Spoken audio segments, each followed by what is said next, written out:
اعوذ باللہ من الشیطان الرجیم، بسم اللہ الرحمن الرحیم۔ مدینے میں جب کوئی مہمان آتا، حضرت طلحہ بن عمر رضی اللہ تعالیٰ عنہ فرماتے ہیں جب بھی کوئی آدمی مدینہ منورہ حضور صلی اللہ علیہ وسلم کی خدمت میں آتا اور مدینے میں اس کا کوئی جاننے والا ہوتا تو وہ اس کا مہمان بن جاتا، اور اگر جاننے والا نہ ہوتا تو وہ حضرات اہل صفہ کے ساتھ ٹھہر جاتے۔ صفہ میں فرماتے ہیں کہ میں ٹھہرا ہوا تھا اور میں نے وہاں ایک آدمی کے ساتھ جوڑی بنا لی۔ حضور صلی اللہ علیہ وسلم کی طرف سے روزانہ 2 آدمیوں کو ایک مد یعنی 14 چھٹانک کھجوریں ملا کرتی تھیں، اور ایک دن حضور صلی اللہ علیہ وسلم نے نماز سے سلام پھیرا تو ہم اہل صفہ میں سے ایک آدمی نے پکار کے کہا، یا رسول اللہ، ان کھجوروں نے ہمارے پیٹ جلا ڈالے، ہماری چادریں پھٹ گئیں۔ یہ سن کر نبی علیہ الصلوۃ والسلام ممبر کی طرف چلے اور اس پر چڑھ کر اللہ کی حمد و ثنا بیان کی۔ پھر آپ صلی اللہ علیہ وسلم کو اپنی قوم قریش کی طرف سے جو تکلیفیں اٹھانی پڑیں ان کا تذکرہ فرمایا۔ پھر آپ صلی اللہ علیہ وسلم نے یہ بھی فرمایا کہ ایک مرتبہ مجھ پر اور میرے ساتھیوں پر 10 سے زیادہ راتیں ایسے گزریں کہ ہمارے پیلو کے پھل کے علاوہ کھانے کو ہمارے پاس کچھ نہیں تھا۔ پھر ہم ہجرت کر کے اپنے انصاری بھائیوں کے پاس آئے، ان کے ہاں عام غذا کھجور ہے اور وہی زیادہ کھائی جاتی ہے۔ کھجوریں کھلا کر ہی ہمارے ساتھ غمخواری کا معاملہ کرتے ہیں۔ اللہ کی قسم، اگر میرے پاس روٹی اور گوشت ہوتا تو میں تمہیں ضرور کھلاتا۔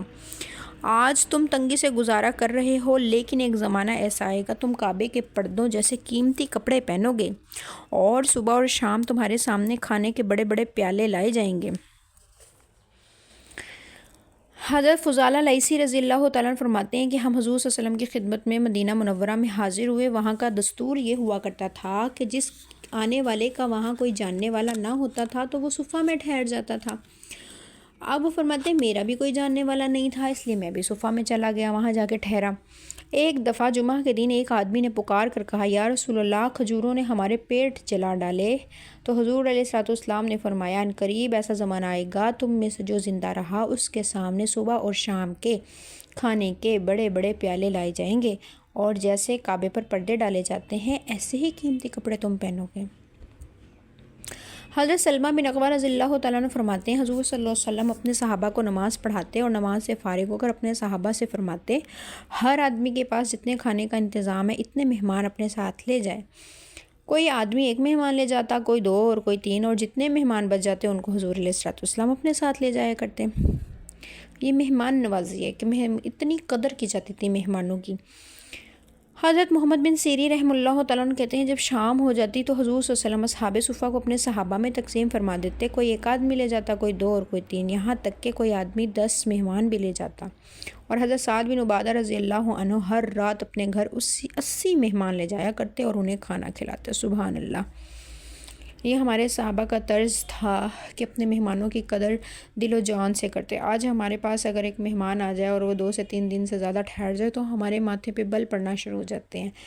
ہم لوگوں کو یہ فکر ہو جاتی ہے کہ ہم ان کو کھلائیں گے کہاں سے، حالانکہ مہمان جو ہے وہ اپنا رزق، اپنا نصیب خود لے کے آتا ہے، اور مہمان کے آنے سے گھر میں برکت ہوتی ہے اور گھر میں رحمت ہوتی ہے، اور مہمان جب جاتا ہے تو اس گھر کی جتنی بھی آفتیں، مصیبتیں، پریشانیاں ہوتی ہیں وہ اپنے ساتھ لے کے رخصت ہوتا ہے۔ تو مہمان جو ہے وہ بہت بڑی اللہ تعالیٰ کی جو ہے نا سمجھ لیں اللہ کا انعام ہے۔ تو جب صحابہ کے گھروں میں کوئی مہمان نہیں آیا کرتے تھے تو وہ اللہ سے رو رو کے دعائیں مانگا کرتے تھے کہ اللہ ہمارے گھر میں کوئی مہمان آ جائے۔ تو اگر ہمارے گھروں میں بھی اللہ کی طرف سے کوئی انعام آ جاتا ہے، کوئی مہمان آ جاتا ہے، تو ہمیں دل کھول کر ان کی مہمانی کرنی چاہیے، ان کا اکرام کرنا چاہیے، ان کی عزت اور احترام کرنی چاہیے، ان کو پیار دینا چاہیے، تاکہ اللہ کی رحمتیں جو ہیں، اللہ کی برکتیں جو ہیں وہ ہمارے گھروں میں نازل ہوں۔